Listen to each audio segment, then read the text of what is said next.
দর্শক স্বাগত জানাচ্ছি কোরাইশ নিউজে, সাথে আছি আমি মোহাম্মদ আবু তাহির নয়ন। আমি আছি ঢাকা শাহবাগে। আপনারা জানেন যে সাম্প্রতিক সময়ে যে আন্দোলন, স্বতন্ত্র ইবতেদায়ী মাদ্রাসার শিক্ষকদের আন্দোলন, ইতিমধ্যে তারা শাহবাগে অবস্থান করছেন এবং এর চারপাশে আপনারা দেখতে পাচ্ছেন শিক্ষকদের বিক্ষোভ মিছিল, নানান স্লোগানে তারা মুখরিত। এখানে আহ, আইন প্রশাসনের কর্মকর্তারা সার্বিক নিরাপত্তায় আছেন।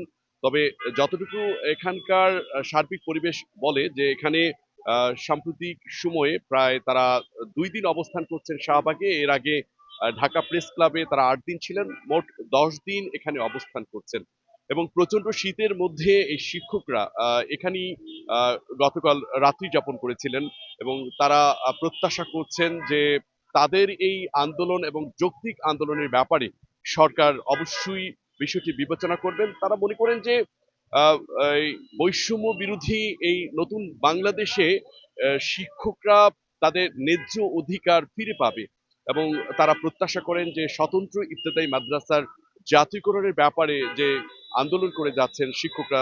এখানকার শিক্ষকদের সাথে আমি কথা বলেছিলাম, তারা বলেছেন যে শিক্ষকরা মাঠে আন্দোলন করবে তাদের দাবির ব্যাপারে, এটা জাতি হিসেবে খুবই লজ্জাজনক। কারণ শিক্ষক হলো আহ, শ্রেষ্ঠ একজন আহ, মানুষ গড়ার কারিগর এবং তারা আহ, তারা আসলে জাতি গঠনে যে ভূমিকা রাখে এ ব্যাপারে সরকার বরং সদিচ্ছাই তাদেরকে তাদের সুবিধাগুলো পূরণ করার কথা, কিন্তু তারা দীর্ঘদিন যাবৎ এই আন্দোলন চালিয়ে যাচ্ছেন।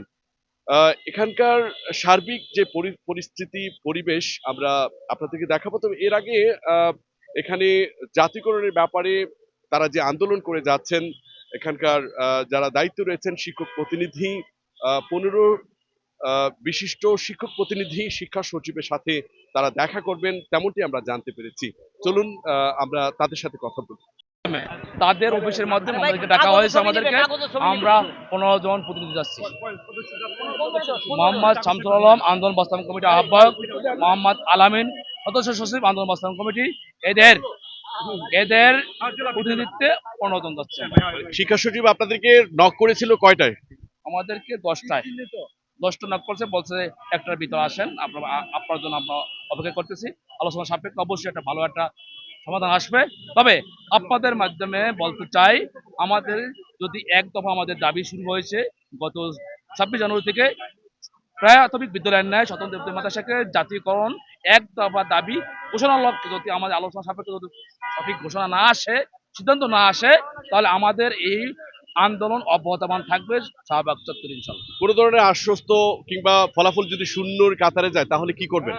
সেটা আমরা আলোচনা সাপেক্ষে সিদ্ধান্ত হবে। আহ, দর্শক, ইতিমধ্যে শিক্ষা সচিব স্বতন্ত্র ইবতেদায়ী মাদ্রাসার যে কমিটি রয়েছে, শিক্ষকদের রয়েছে, তাদের আহ্বান জানিয়েছেন এবং সেখানে তারা আলোচনা করবেন যেমনটা জানালেন। এখানে আলোচনা একটা ইঙ্গিত পেলেন, পজিটিভ একটি বার্তা পেয়েছেন এবং এই বার্তার প্রেক্ষাপটে তারা সচিবালয়ের দিকে অগ্রসর হবেন।